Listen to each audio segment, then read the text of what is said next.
Very good morning, students. Today we will start with the third chapter, Circle Maths 2. So here today we will take the secant and tangent. The topic of today is secant and tangent.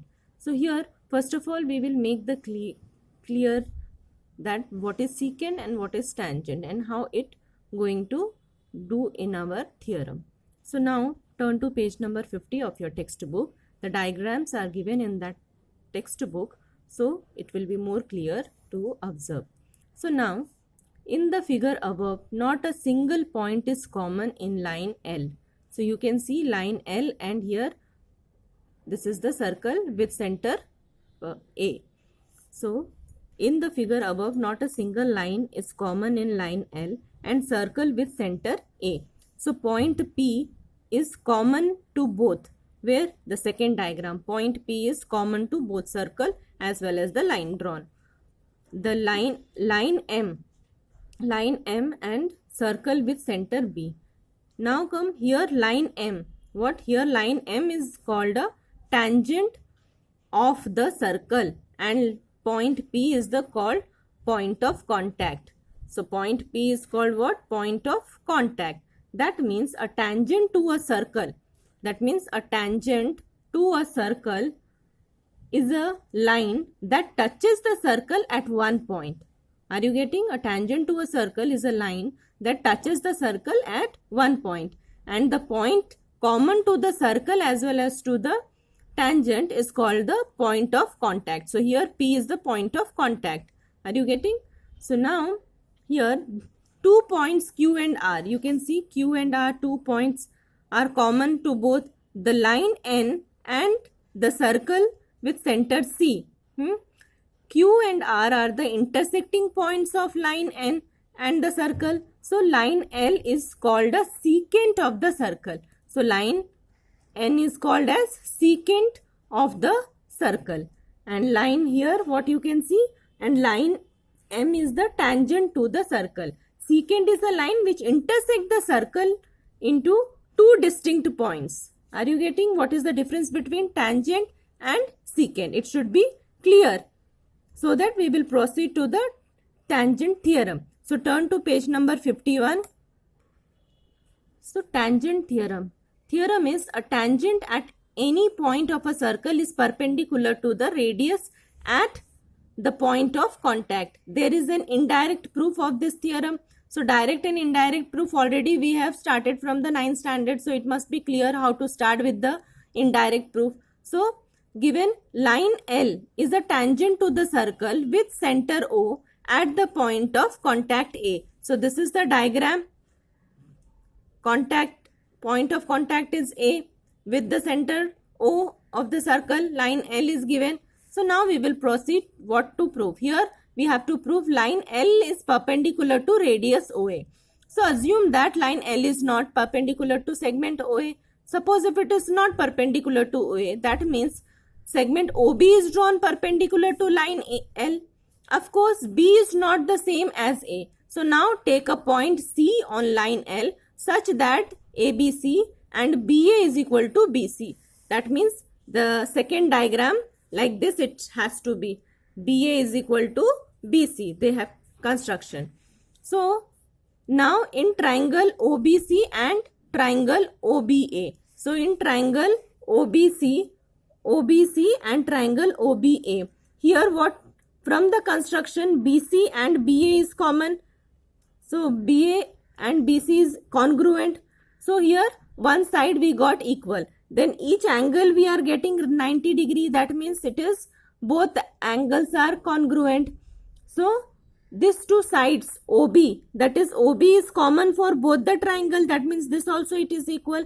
So SAS by SAS, these two triangles are congruent. So same here in now triangle OBC and OBA. By the construction, these two sides are equal, congruent. These two angles are 90 degree each, so it is congruent, and OB is common to both the triangle. That means by SAS test, these two triangles are congruent. If these two triangles are congruent, that means OC equals to OA. Let's see in the diagram. OC equals to OA. This two also it is congruent. if these two are congruent, but what we have taken, segment OA is a radius. So segment OC must also be radius. So C lies on the circle. That means line L intersect the circle into two distinct points, that is A and C. But line L is what? Tangent, given already. So it intersect the circle in only one point. So our assumption what we have taken, that is contradiction, that contradict. So our assumption that line L is not perpendicular radius OA is wrong. That means therefore line L is perpendicular to radius OA. Now the next one is converse of tangent theorem. So the theorem is a line perpendicular to a radius at its point on the circle is a tangent to the circle. That means this is the diagram, it is given, center is M and this is perpendicular MN and this is the tangent line L. So here what is given here? M is the center of a circle, segment MN is the radius, okay. So line L is perpendicular to line MN at N. So we have to prove that here line L is a tangent to the circle. So take any point P other than that of N. So on the line L, draw segment MP. So here draw segment MP, any point we have taken and it has drawn MP. Now in triangle MNP, angle N is 90 degree. Segment MP is what here? MP is the hypotenuse. So MP will be greater than MN. Yes, hypotenuse will be greater than from the other perpendicular side. So as segment MN is radius, point P can't be on the circle. So no other point except point N. So of the line L is on the circle. That means line L intersect the circle in only one point, that is N. So line L is the tangent to the circle. Now the next important theorem, that is tangent segment theorem. Tangent segment drawn from an external point to a circle are congruent. Observe the adjoining figure. First of all, this is the diagram, it is given in page number 53. Write given and to prove. So here we have already the activity based question. So it is given. So you can see this circle and here two tangents are drawn. So here they have taken triangle PAD and triangle QAD. So PAD and QAD. PAD and QAD. So here we will get two triangles over here, this one and this one.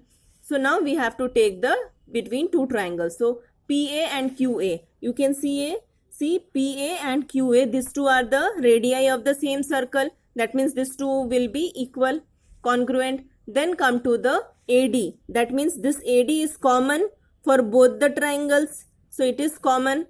So another one is these two angles are 90 degree. So here these two angles are what? 90 degree. That means by hypotenuse side test, these two triangles are congruent. These two angles are 90 degree by what theorem? Tangent theorem. So here these two triangles are congruent by hypotenuse side test. So if these two triangles are congruent, that means segment DP will be congruent to segment DQ. Why? Because corresponding sides of congruent triangles CSCT by these two are congruent. Hence proved. Hope you must have understood all this. So write in your notebook properly.